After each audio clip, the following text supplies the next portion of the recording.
Process device pada komputer adalah perangkat keras yang berfungsi untuk memproses dan mengolah data yang diberikan oleh perangkat input, kemudian dikeluarkan dalam bentuk informasi ke dalam peralatan output yang akan diterima oleh manusia.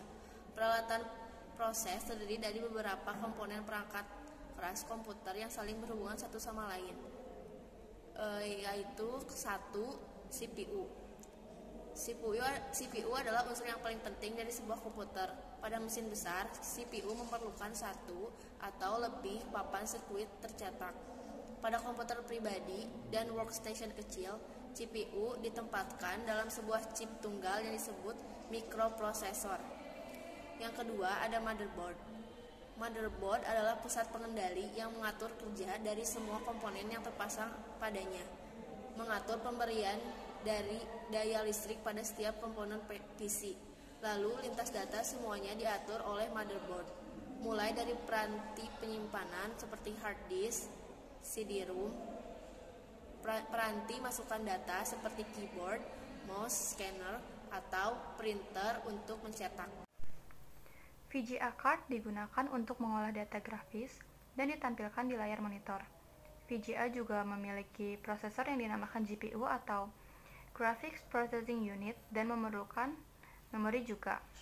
Selanjutnya ada LAN card, yaitu kartu yang dipasang pada mainboard sebagai alat penghubung komputer dalam suatu jaringan atau network. Pengertian Ethernet merupakan jenis skenario perkabelan dan pemrosesan sinyal untuk data jaringan. Selanjutnya ada CMOS, yaitu suatu memori khusus yang berisi data vital mengenai konfigurasi komputer dan bersifat semi-permanen.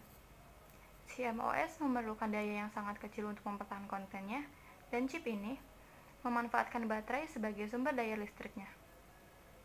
Kemudian ada hard disk yang digunakan untuk menyimpan data sementara. Hard disk juga merupakan ruang simpan utama dalam sebuah komputer. Disitulah seluruh sistem informasi dan mekanisme kerja kantor dijalankan. Setiap data dan informasi disimpan. Selanjutnya ada prosesor. Prosesor adalah sebuah perangkat yang digunakan untuk mengolah data yang masuk, atau bisa diibaratkan sebagai otaknya komputer. Selanjutnya ada RAM. RAM adalah memori penyimpanan sementara yang bersifat acak. Biasanya disebut juga dengan memori kerja. Pada memori ini, karena disimpan sementara atau disebut juga volatil, maka apabila komputer tidak mendapatkan daya off, maka data yang disimpan pada memori ini akan hilang. Selanjutnya ada ROM. ROM adalah memori yang dapat dibaca. ROM dapat dibaca tapi tidak dapat diperbaharui. Biasanya ROM dipakai untuk menyebutkan bagian-bagian elektronik tertentu dalam suatu komputer. Selanjutnya ada ROM. ROM adalah memori yang dapat dibaca. ROM dapat dibaca tapi tidak dapat diperbaharui. Biasanya ROM dipakai untuk menyebutkan bagian-bagian elektronik tertentu dalam suatu komputer. Disk non-iterable seperti CD-ROM merupakan suatu jenis penyimpanan hanya bisa dibaca. Read-only memory bersifat non-volatil dan tidak hilang meskipun power dimatikan. Selanjutnya ada memori. Memori adalah sebuah alat yang digunakan untuk menyimpan data sementara saja. Memori merupakan bagian dari komputer yang tidak berfungsi sebagai tempat penyimpanan informasi yang harus diatur dan dijaga sebaik-baiknya. Yang ke-11 ada floppy disk. Floppy disk merupakan perangkat penyimpanan data yang terdiri dari sebuah medium penyimpanan magnetis bulat yang tipis dan luntur, dilapisi lapisan persegi yang berbentuk persegi atau persegi panjang.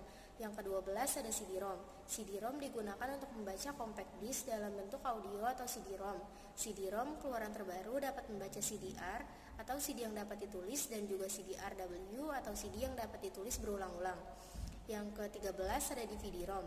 DVD-ROM merupakan perangkat komputer yang berfungsi sebagai pembaca data pada DVD. Perangkat ini memiliki bentuk fisik yang sama seperti CD-ROM drive, akan tetapi memiliki fungsi yang berbeda. Yang terakhir ada power supply. Power supply merupakan sebuah perangkat yang ada di dalam CPU yang berfungsi untuk menyalurkan arus listrik ke beberapa peralatan komputer.